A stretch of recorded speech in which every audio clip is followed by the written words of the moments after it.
Okay, let's dive right into this. Imagine just for a second that you've done absolutely everything right at your job. I mean, you've put in the grueling late nights. You've expertly navigated all those situations where someone else tried to take the credit for your hard work. You've survived the endless, mind-numbing fake KPI reports.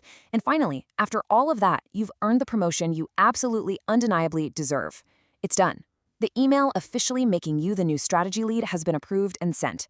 You can finally let out that massive sigh of relief, right? You go to sleep feeling like you've won. But then, you walk into the office at sunrise the next day, coffee in hand, you log into your computer and nothing. Every single trace of that promotion is just gone, completely erased, as if it never even happened. Welcome to This Explainer, where we are unpacking what is honestly one of the most intense, gripping, and frankly terrifyingly realistic corporate scenarios we've ever analyzed. This is the story of Maya Carter. Over the course of this explainer, we are going to break down exactly how invisible sabotage operates in a toxic workplace. We're going to talk about the absolute life-saving importance of paper trails, and we'll explore exactly why choosing cold hard proof over emotional panic isn't just a good idea, it is the ultimate survival tactic in the brutal game of office politics. So the scene is set at exactly 7:06 a.m. Maya Carter is sitting completely alone in the silent elevator lobby. The office is empty. It's just her, the glass walls, the silent keyboards, and the glaring white space of an empty inbox where her promotion used to be. Now, put yourself in her shoes. 99% of people in this situation would freak out, right? They'd be furiously refreshing their email, calling their friends, marching down to HR, demanding answers, maybe even crying from the sheer frustration of it all. But here is the absolute crucial point about Maya. She isn't actually surprised, and she definitely doesn't panic. You see, Maya has a history at this company. Through years of stolen proposals and hidden exclusionary group chats, she has learned the hard way that truth, if it doesn't have documentation attached to it, is incredibly easy to bury. So, instead of reacting emotionally and giving them a reaction they can use against her, she immediately pivots. She shifts into a state of cold, calculated, analytical logic. Her very first thought isn't why me, her first thought is this: if someone can delete the message, I need to find the system that saw it first. It's brilliant. She knows that whoever did this, no matter how high up they are, left a digital footprint. They had to. And as we're going to see, she methodically, almost surgically, tracks that footprint down. Section 1. The mysterious disappearance. Let's see how the cover-up begins. So Maya decides to test the waters. She goes to the HR manager, Linda Park, and right out of the gate, she is met with a classic textbook gaslighting technique. I mean, we've all seen this, right? Contrast, Linda's claim here. Linda looks Maya in the eye and claims that a final promotion meeting was never actually scheduled. She says, and I quote, "Maybe you misunderstood." Now, hold on a second.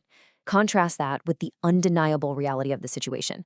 At midnight the night before, several of Maya's coworkers had already witnessed the company org chart physically update in the live system. Client handover sheets were literally auto-generated with Maya's brand new title on them. But Linda is caught. She's caught right between basic HR compliance and an absolute paralyzing fear of whoever is pulling the strings on the executive floor. So she nervously defaults to making Maya feel like she's going crazy. Maybe you misunderstood. But here's where Maya plays it perfectly. Maya knows not to argue. She doesn't raise her voice. She just quietly writes Linda's exact words down. Because as Maya so brilliantly notes to herself, if she quote-unquote misunderstood, then the company's entire automated operating system must have misunderstood too. Maya also makes a critical strategic move here. She tells her coworkers to stay completely quiet for now. No gossiping, no Slack messages.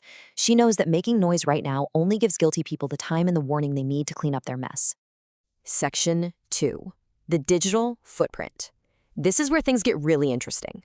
Because human testimony is so easily manipulated or intimidated into silence, Maya knows she has to bypass the people and go straight to the data. She enlists the help of an IT audit specialist named Jordan Price. Jordan is essentially someone who translates digital ghosts into concrete, undeniable proof.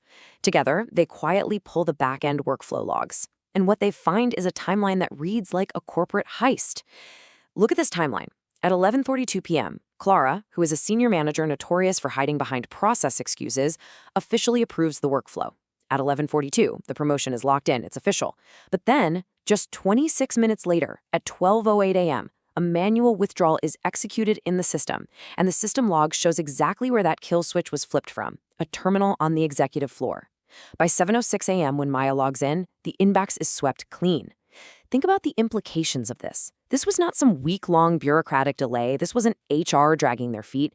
This was a highly targeted, 26-minute assassination of her career progression, executed in the absolute dead of night. Jordan, the IT specialist, is staring at these retrieved logs, and he delivers a revelation that is honestly chilling. He turns to Maya and says, "This was not a glitch. This was a hand with access." That phrase right there, "a hand with access," is so heavy. This connects to a much deeper, much more systemic issue within this particular company's toxic culture.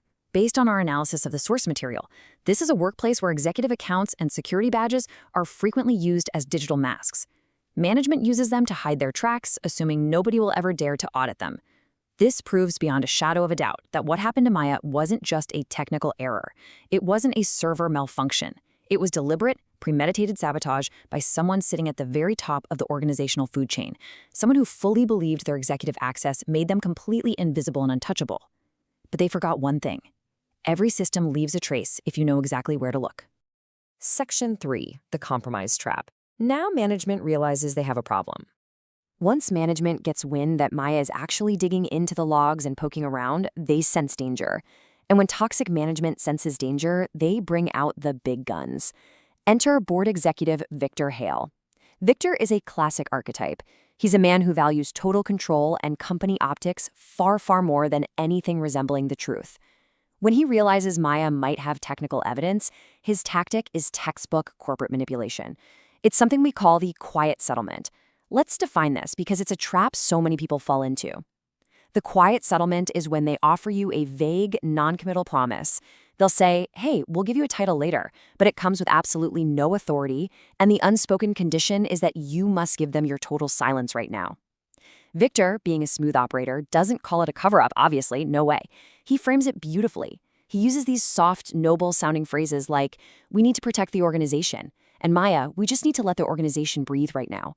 Do you see how insidious that is? This is the compromise trap.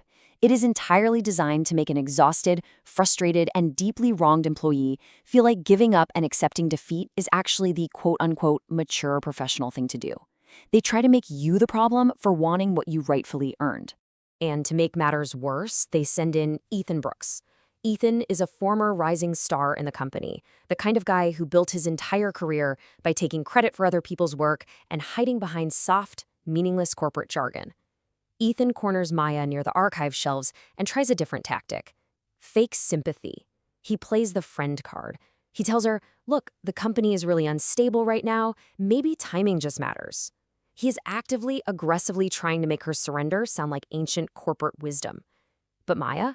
Maya is having absolutely none of it. She utterly refuses to accept the sheer exhaustion masquerading as corporate strategy. When Victor Hale earlier told her to let the organization breathe, Maya fires back with this incredibly powerful, definitive line. She says, "It has been holding its breath around lies." What a response. With that one sentence, she completely rejects their entire attempt to bury the ugly truth under the fake, polite guise of professionalism. She is letting them know the polite act is over. Section 4. The Wall of Evidence. It's time to build the case. At this point, Maya goes into full detective mode. She literally builds a proof map on the wall of her apartment.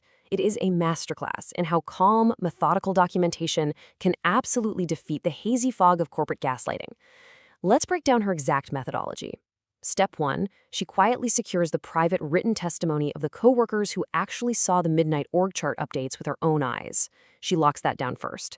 Step 2, she works with Jordan in IT to pull the exact workflow timestamps. But she doesn't stop there. She also pulls the physical security badge access logs. Why? Because she needs to see exactly whose physical body was in the building on the executive floor at 12:08 a.m. And then, step 3, which is honestly my favorite part, she checks the most overlooked, forgotten place in any modern office, the printer logs and the physical printer trays. People always forget the printers. By cross-referencing document headers, system screenshots, and these badge logs, an undeniable pattern begins to emerge on her wall. Every single piece of data points directly to a late-night conference room on the executive floor, which was conveniently booked under a fake facilities check. The trap is set. This brings us to Maya's brilliant guiding principle, the absolute core of her strategy. She says, "We do not chase people, we follow systems." I want you to really let that sink in. If you are ever trapped in a toxic office environment, arguing with liars is a massive, draining waste of your energy. Human beings are flawed. People will lie to protect their jobs. They will lie to protect their optics, their salaries, their peace of mind. They will look you dead in the eye and tell you the sky is green if it saves their bonus. But systems? Systems are cold. Systems are exact. Systems do not possess the capacity to lie. By making the conscious choice to track the system logs instead of getting into a screaming match with HR or pleading with the executives, Maya entirely changes the rules of the game. She completely removes human emotion and bias from the equation. She stops playing their political game and forces them to play a game of undeniable data. Section 5, the truth revealed, the climax of our explainer. So Maya calls a meeting, and in this incredibly tense, confrontational meeting, you have to understand that nobody sitting across from her is actually looking for the truth. They are all simply performing their highly specific, well-rehearsed corporate functions to maintain this elaborate cover-up. It's like a play. Clara, the senior manager, her role is to protect the process. She's sitting there making up convoluted excuses about temporary workflow errors and server migrations. Ethan, playing his role, tries to protect the peace. He's using his soft voice, trying to keep everyone calm, compliant, and moving on. Linda from HR is there purely to protect the legal risk. She's choosing her words incredibly carefully, making sure the company admits absolutely zero liability. And then there's Victor. Victor is just protecting the optics, desperate to keep this potential scandal quiet and out of the rumor mill. It is a perfectly coordinated, four-walled defensive line. It's intimidating as hell. But Maya systematically tears the whole thing down. And she does it without raising her voice. She simply places one unalterable document at a time onto the center of the table. The psychology of this moment is incredible. As Maya places each document on the table, one possible lie, one possible excuse is instantly removed from the executive's arsenal. And the more quietly and calmly Maya speaks, the louder, more defensive, and more visibly panicked the rest of the room becomes. Because they suddenly realize she isn't pleading her case. She isn't acting like a victim asking for justice. She employs a total genius-level strategy. She looks at them and says, I am not asking anyone to believe me. I am asking you to read your own records. Boom. That is how you win. She takes the very systems that they abused and weaponized to sabotage her, and she turns those systems directly against them. It is quite literally impossible to gaslight someone who is holding your own company's IT logs inches from your face. What can they say? The data is the data. But Maya wasn't done. Here is the ultimate twist, the absolute smoking gun that blows the entire executive cover-up wide open. Remember step 3 of Maya's investigation on her wall, checking the printer trays? Well, executive assistant Nina Ross had made a crucial game-changing discovery for Maya. Someone had carelessly left a draft memo sitting in the physical printer tray on the executive floor. And what did this memo say? It announced that Ethan Brooks, yes, the same Ethan who was offering fake sympathy earlier, would be taking over as the quote-unquote interim strategy lead due to Maya's promotion being suddenly postponed. But here's the kicker. The digital timestamp printed right on the corner of this memo showed it was created and printed before the 12:08 a.m. system deletion even happened.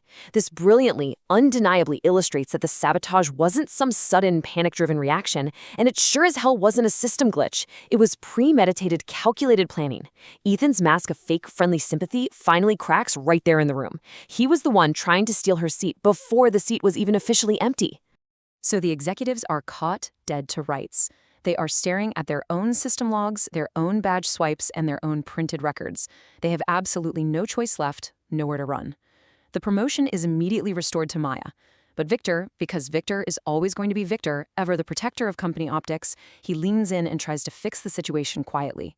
He wants to save face for Ethan and keep the board from finding out how messy this got. But Maya delivers the ultimate drop-the-mic moment. She looks Victor in the eye and flat-out refuses his quiet fix. She demands that the company org chart be updated loudly, publicly, while the entire team is watching, and she states clearly, do not quietly fix what you publicly broke. Wow. That moment right there perfectly encapsulates the entire lesson of our explainer today. In a toxic office, having an audit trail isn't just a shield to protect yourself from getting fired. Proof is your oxygen. Without it, you will eventually suffocate under the weight of their false narrative.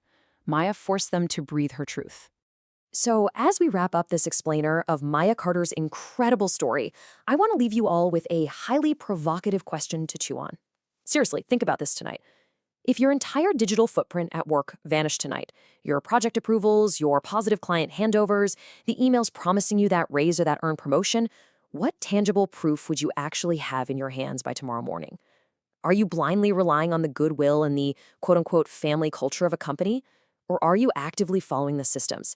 Because remember, at the end of the day, your survival in any high stakes corporate environment relies entirely on your ability to document everything, to stay completely calm under pressure, and to know exactly where the unalterable records are kept.